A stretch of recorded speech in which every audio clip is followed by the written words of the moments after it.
आज हम मौजूद हैं मदनपुर में माता जी के दरबार में। आप पीछे देख रहे होंगे माता जी का दरबार है और आज हम अपना प्राइम न्यूज़ प्लस का शुभारंभ यहीं से कर रहे हैं और आपको बताना चाहते हैं कि यहाँ पे मदनपुर स्थान में जो माता जी का दरबार है यहाँ पे काफ़ी दूर से काफ़ी लोगों का भक्ति भाव आस्था जुड़ा हुआ है। काफ़ी लोग काफ़ी दूर से आते हैं यहाँ पे बताया जाता है कि जो लोग इस आस्था रखते हैं और विश्वास रखते हैं माता जी के दरबार पे, माता जी के ऊपर जो कुछ भी मांगते हैं उनका सब पूर्ण होता है।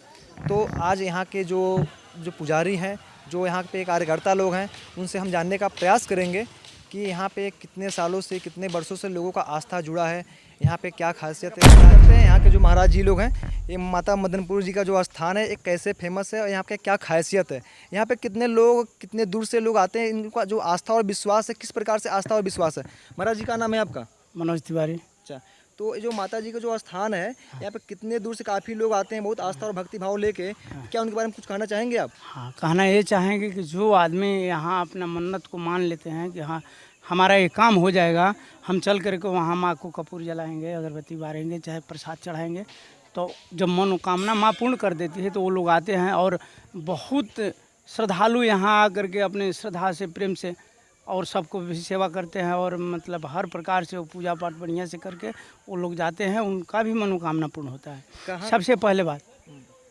बहुत समय पहले यहाँ जो ये घना जंगल देख रहे हैं, इससे भी घना जंगल था।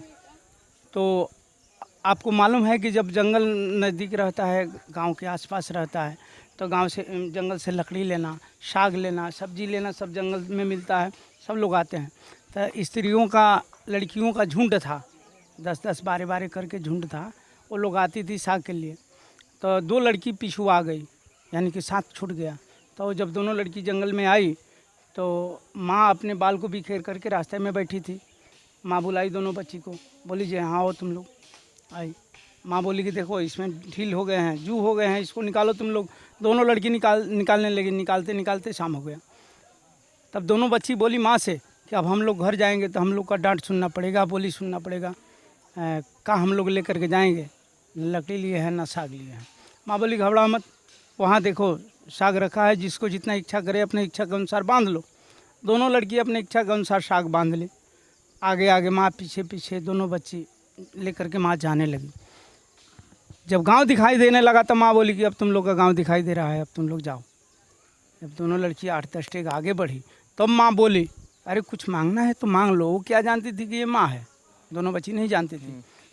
माँ बोली कि कुछ मांगना है तो मांग लो। दोनों बच्ची हंसते हंसते बोली कि हम लोग का एक एक पुत्र चाहिए, जबकि दोनों लड़की कुंवारी थी, अभी शादी विवाह नहीं हुआ था। माँ बोली वो मस्त जा, वैसा ही होगा। दोनों लड़की अपने घर गई साग ले करके। कुछ जब समय व्यतीत हुआ तो उन लोग का शरीर भारी होने लगा। घर का लोग उन दोनों बच्ची को मान मर्यादा नहीं रखते थे कि ये लोग कहीं गड्ढा में गिर चुकी है, लेकिन ये कहानी वो लोग नहीं जानते थे। जब समय पूर्ण हुआ तो दोनों का शरीर से एक एक पुत्र पैदा हुआ और दोनों घर का आदमी अपने इज्जत प्रतिष्ठा को बचाने के लिए ला करके दोनों बच्चे को जंगल में छोड़ दिए। माँ घूमते घूमते दोनों बच्चे को पाई, ला करके पोषने पालने लगे। तो जब कुछ वो लोग बड़े हुए तो एक का नाम रहसु गुरु और एक का नाम भीमा गुरु रखी। जब वो लोग कुछ और बड़े हुए तो माँ से बोले कि हम लोग क्या खाएंगे, क्या पिएंगे, हम लोग का जीवन निर्वाह कैसे होगा। माँ बोली घबरा मत, कतरा का झूठ तुम लोग काटो और बाघ लाओ और सर्प का रस्सी बनाओ और उसे में हला करके उसे दौड़ी करो, उसमें से जो ही निकलेगा वही तुम लोग का आहार होगा, यानी कि भोजन होगा। दोनों बच्चे कतरा का झूर काटते थे और काट करके में हला दिए और सर्प का रस्सी बना लिए और बाघ नाद करके दौड़ी करते थे। तो उसमें से झिंगुआ बहरनी चावल निकलता था, बहुत पतला पतला, वही वो लोग खाते थे। यह कहानी मदन राजा को मालूम हुआ। मदन राजा बोले कि भाई हमारे ही राज में ऐसा काम हो रहा है, हमको पता नहीं है। मदन राजा आए, बोले कि तुम लोग यहाँ किसके बल पर रहते हो। दोनों बच्चे बोले कि हम लोग यहाँ माँ के बल पर रहते हैं। मदन राजा बोले बट पाखंडी कहेंगे, तुम्हारी माँ कहाँ है, अपनी माँ को दिखाओ। रहसु गुरु बहुत समझाए मदन राजा को, मदन राजा माने नहीं। लास्ट में रहसु गुरु माँ को हिंगलाज से चलाए। कलकत्ता आई, कौड़ी तमख्या, पटना, ऐसे रोकते रोकते माँ आ रही थी। जहाँ जहाँ रुकी है वहाँ वहाँ उनका स्थान बनते गया है। जब मदनपुर में आई तो भी मदन राजा बोले कि अरे राजा अभी भी जिद को छोड़ दीजिए, रसगुरु बोले। लेकिन मदन राजा अपने जीत को छोड़े नहीं। राजहट और त्रिया हट है, दो बहुत बेजोड़ हट होता है। राजा अपने हट पर थे। रसगुरु को मस्तक को फाड़ करके माने कंगन को दिखाई। राजा का तो सब सर्वनाश हो गया। लेकिन उनके यहाँ का एक जो बहू थी वो अपने मायका गई थी, वह गर्भवती थी। माँ एक उन्हीं को छोड़ दी और उनके शरीर से मैंने लड़का हुआ, जो कि आज बड़गांव स्टेट जो है वो आज चल रहा है। और माँ हर आदमी को, हर श्रद्धालु को इच्छा को पूर्ण करती है और यहाँ काफ़ी संख्या में भीड़ लगती है। तो इस प्रकार से यहाँ पे जो लोग आते हैं श्रद्धालु, उनको आस्था है एकदम तो यहाँ पे कहाँ से लोग आते हैं यहाँ पे आस्था के लिए? बम्बे से, कलकत्ता से, लखनऊ से, सारा जगह से लोग आते हैं और आ करके यहाँ पूजा पाठ करते हैं और फिर वो लोग श्रद्धालु लोग चले जाते हैं। तो यहाँ पे बताया जाता है जो कोई भी लोग यहाँ पे आस्था रखते हैं, माता मदनपुर जी के दरबार में आते हैं, श्रद्धा भाव से विनम्र निवेदन करते हैं, जो कुछ भी उन लोग मांगते हैं उन लोग सारी मनोकामना पूर्ण होता है। एकदम आप पूर्ण आप क्या कहना चाहेंगे जो आस्था विश्वास रखते हैं उनको लेके? आस्था विश्वास तो यहाँ बहुत मतलब कि बहुत अच्छा है। जो भी लोग आते हैं, जो अपना मन रखते हैं, श्रद्धा से जो मांगते हैं माँ से, सब पूर्ण होता है। पूर्ण होने का ही कारण है कि यहाँ पर ज़्यादा भीड़ भी लगता है, ज़्यादा लोग भी आते हैं। मेला भी लगता है, जैसे चैत्र में लगेगा, फिर कुवार ये जो नवरात्रि आ रहा है इसमें भी लगेगा। और इस तरह भी बरहो मास शुभ सोमवार ज़्यादा भीड़ लगता है, लोग आते हैं।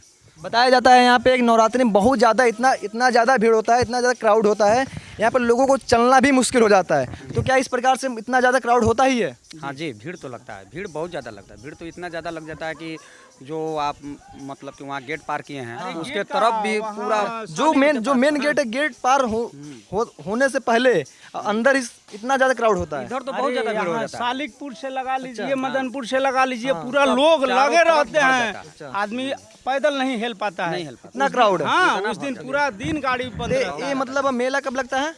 मेला अभी आ रहा है आश्विन में, नवरात्रि, कुवार में, नवरात्रि में। जो नवरात्रि जो आ रहा दुर्गा पूजा, हाँ इसमें भी लगेगा और चैत्र के नवरात्र में भी। अगर माँ आप लोग को इच्छा अगर दे दी तो एक बार आ जाइएगा। चलिए अब माता जी का इच्छा रहेगा तो फिर हम लोग यहाँ पे जरूर आएंगे। लेकिन आप जितने लोग हमारे प्राइम न्यूज़ प्लस के माध्यम से माता जी का दर्शन कर रहे हैं, देख पा रहे हैं, वो सारे लोग कोशिश कीजिएगा इस नवरात्रि मेला में माता मदनपुर जी के स्थान पे आइएगा, अपने श्रद्धा भाव से माता जी का दर्शन कीजिएगा। और हमारे जो पुजारी बाबा महाराज जी लोग लगे हैं आपके स्वागत में, आपको माता जी का दर्शन कराएंगे कि महाराज जी? एकदम बिल्कुल। तो ठीक है, आपको अगली वीडियो में हम मिलते हैं। जय माता दी।